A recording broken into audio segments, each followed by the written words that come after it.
CM Yogi Adityanath का प्रबुद्ध जन सम्मेलन में संबोधन। कहा, प्रयागराज संपूर्ण भारतवासियों की आस्था का प्रतीक है।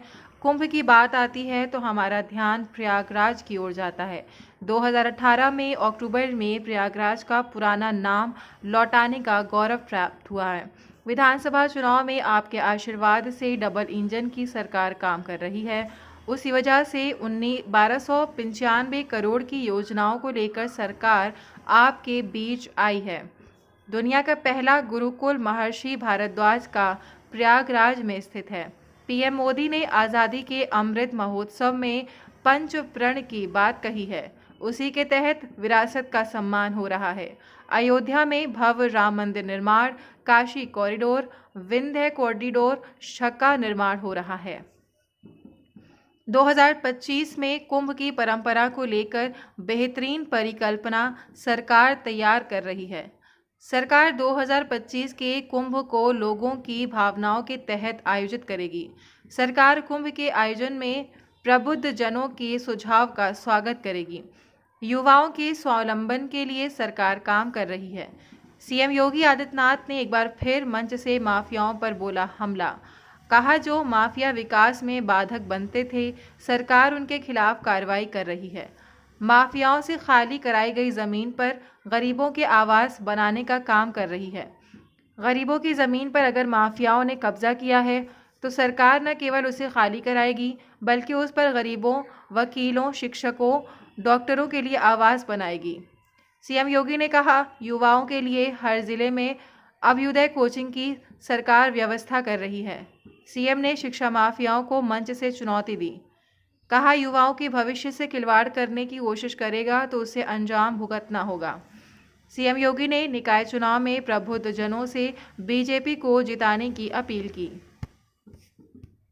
प्रयागराज से उनके घरों तक पहुंचाने की व्यवस्था करनी पड़ी थी और तब हम लोगों ने कहा था कि प्रयागराज के नौजवान हो या उत्तर प्रदेश का कोई भी नौजवान, उनके लिए उनके कैरियर काउंसलिंग के लिए सरकार एक अच्छी सुविधा देगी। और मुझे बताते हुए प्रसन्नता है, अभ्युदय कोचिंग की व्यवस्था आज हम प्रदेश के हर जनपद में प्रारंभ कर चुके हैं। और प्रयागराज में जो नौजवान परीक्षाओं की तैयारी कर रहा है, मैं उन्हें इस बात के लिए आश्वस्त करता हूं कि उनके जीवन के साथ कोई खिलवाड़ नहीं कर सकता है। अगर किसी ऐसे गिरोह और माफिया ने उनके भविष्य के साथ खिलवाड़ करने का दुस्साहस किया तो फिर सरकार की कार्रवाई उसके बाद किस रूप में प्रारंभ होती है या किसी से छुपा हुआ नहीं है।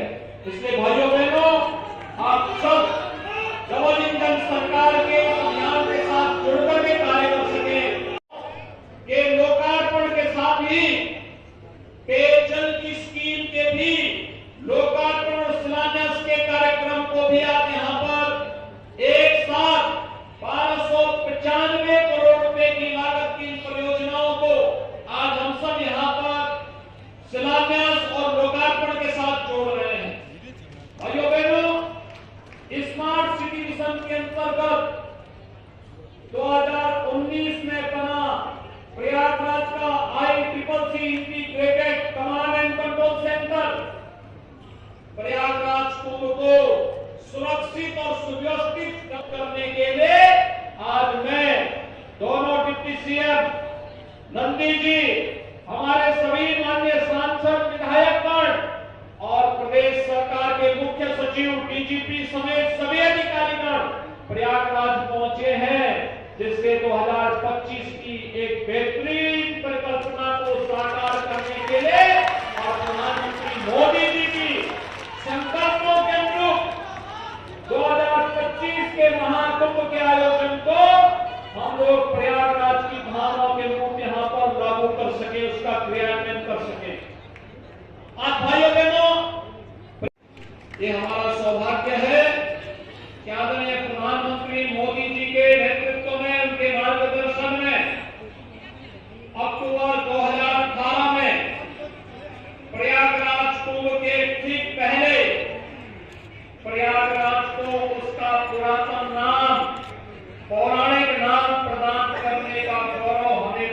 हुआ है, इसके लिए मैं अपने सभी सहयोगी मंत्रियों, यहाँ के जनप्रतिनिधियों का हृदय से अभिनंदन करते हुए प्रयागराज के आप सभी प्रबुद्ध जनों का मैं हृदय से आभार व्यक्त करता हूं। प्रयागराज के पास आया है कि त्वदीयमस्तु गोविंदा तुभ्यमेव समर्पये। प्रयागराज को जितना भी करते वह कम ही है, क्योंकि मां गंगा और मां यमुना, मां सरस्वती का आशीर्वाद लेते हुए हनुमान जी का आशीर्वाद, द्वादश माधव का आशीर्वाद और स्वयं तीर्थराज प्रयाग का आशीर्वाद जो है, दुनिया की पहली गुरुकुल महर्षि भारद्वाज की इसी प्रयागराज में स्थित थी। और यह भी हमें गौरव की अनुभूति होती है कि जब वहां पर भव्य प्रतिमा महर्षि भारद्वाज की स्थापित की गई, भारद्वाज आश्रम के पास सचमुच हजारों वर्ष पुरातन परंपरा के साथ हम सबको जुड़ने का सौभाग्य प्राप्त हुआ है। किस कदर पर आ रहे हैं, आज सरकार उनकी संपत्ति को जब्त करती है और गरीबों के लिए आवश्यक सुविधा वहां पर बनाने का कार्य भी करती है। तेजी के साथ सरकार का यह ध्यान आगे बढ़ा है।